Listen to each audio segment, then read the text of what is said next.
Welcome to the Child Anxiety FAQ podcast. FAQ stands for Frequently Asked Questions, and I'll be answering your questions about child and teen anxiety.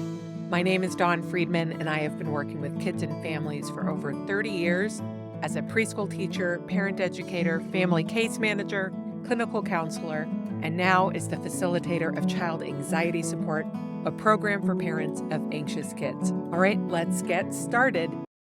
This week's question is, how do I help my anxious child process their feelings? I love this question because it honors that our children have a right to their feelings, and it recognizes that feelings literacy is an important social and emotional skill. Absolutely.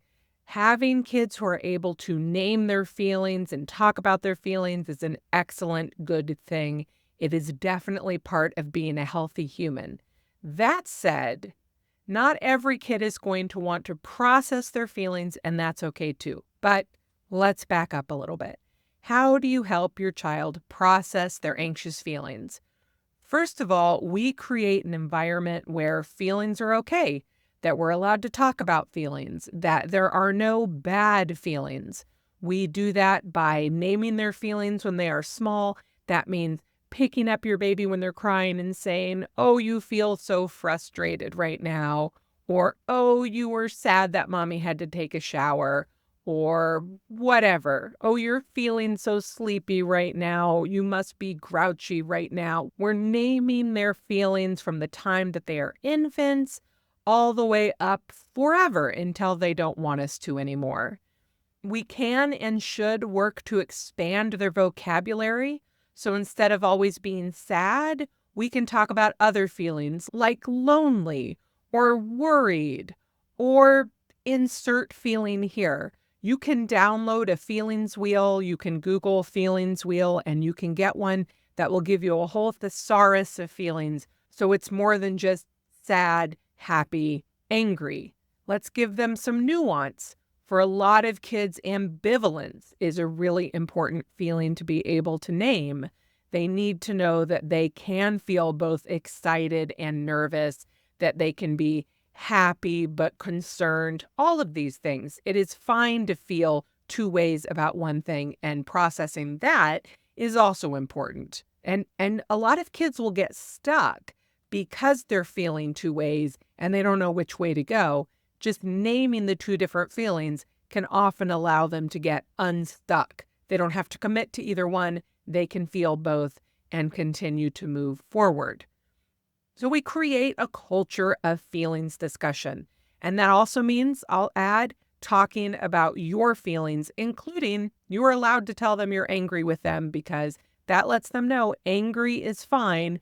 Angry behavior needs to be appropriate. Like, you can't punch your little brother, but you can say, "I'm so angry," when your little brother knocks down your block tower.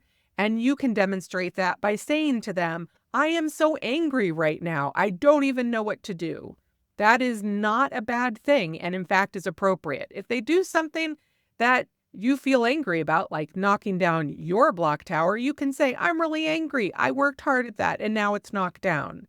It's learning to deal with other people's feelings too. That is also part of feelings literacy, of being able to deal with the fact that other people have feelings, building that empathy, but not feeling responsible for other people's feelings. So yes, you should not knock down somebody's block tower. That person might be angry when you do that. You do need to take responsibility for the behavior of knocking down a block tower. But that doesn't mean it is on you to fix it for the other person. That other person needs to fix it. This is nuanced. We can talk about this more if you'd like to. Let me know if you would.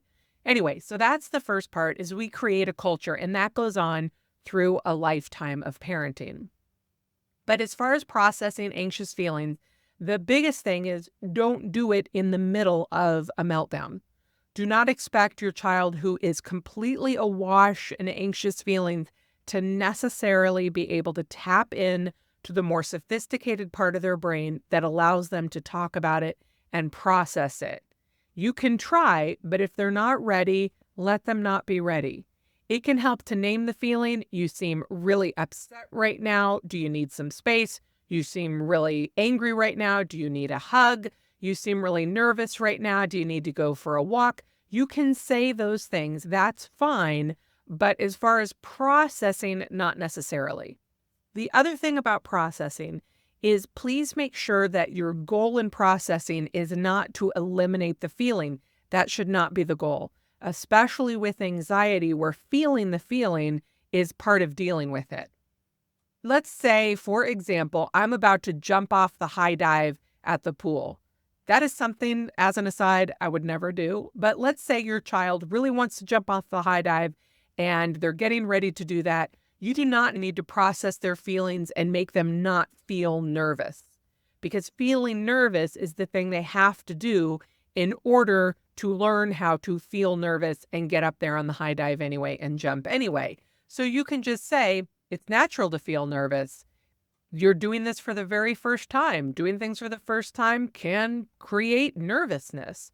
I always say to kids, you only have to do it for the first time once, and then you never have to do it for the first time ever again. You get up there, you jump off that diving board, and then you're an old hand. You've had the experience. So you can talk to them about that, but you don't need to talk them out of being nervous. You can just be with them while they're nervous and help them cope with the nervous feeling, get up that ladder anyway, get off the diving board anyway, if that's the thing that they want to do, and then celebrate that they did it. Celebrate that they climbed up the ladder, even if they have to come back down. Let them know that can be part of the process. Lots of kids get up there and come back down before they decide whether or not they want to try again. That's an experience too. Climbing up the ladder and standing on the diving board, that is also an experience of facing fear. And then we can decide next step is jumping off it. Do you want to take the next step or not? The other thing about talking about anxiety with your anxious kids is if you spend too much time processing it, you can actually perpetuate or even create the anxiety. That's because lots of anxious kids, lots of sensory sensitive kids just feel kind of anxious. They just feel that in their bodies. They're a little bit nervous. I've worked with kids who barometric pressure changes or a vacation that's coming next week will create nervousness all the week before, not connected to anything, just a general feeling of unease about something that's happening or is going to happen. And the more we try to process that with them, the more they will look for some place for that anxiety to land.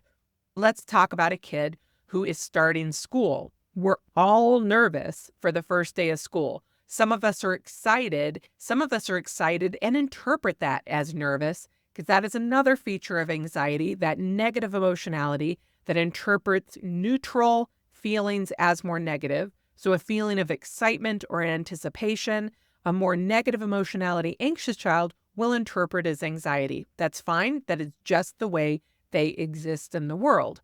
But if we say to them, why are you nervous? Are you nervous about not having any friends? Are you nervous about a new teacher? Or even just, why are you nervous? And they'll think, why am I nervous? I think I'm nervous because I might not have any friends. I think I'm nervous because what if my teacher is mean? Instead of course you're nervous. It's the first day of school. It is normal and typical to be nervous. Nervous is just part of the deal. So how would you like to deal with the nervousness?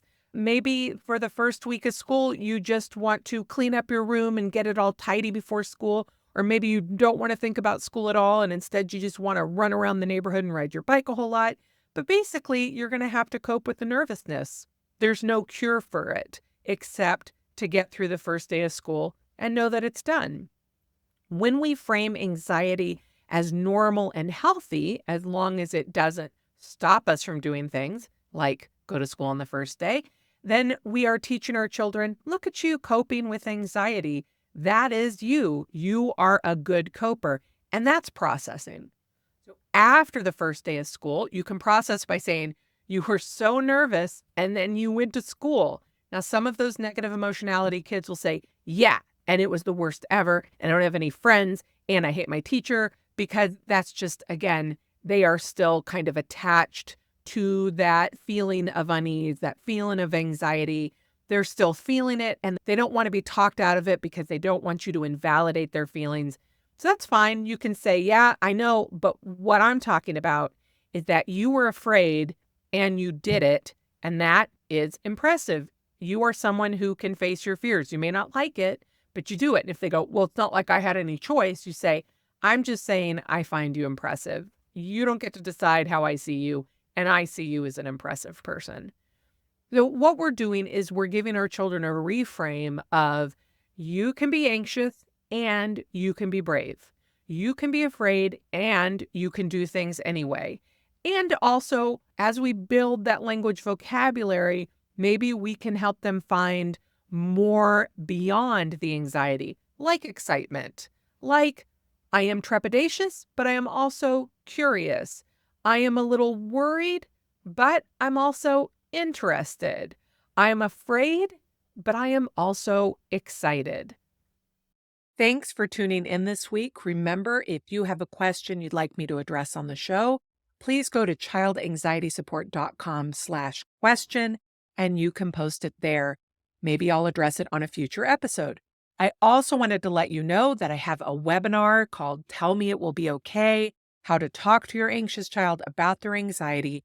And you can register for that at childanxietysupport.com/webinar.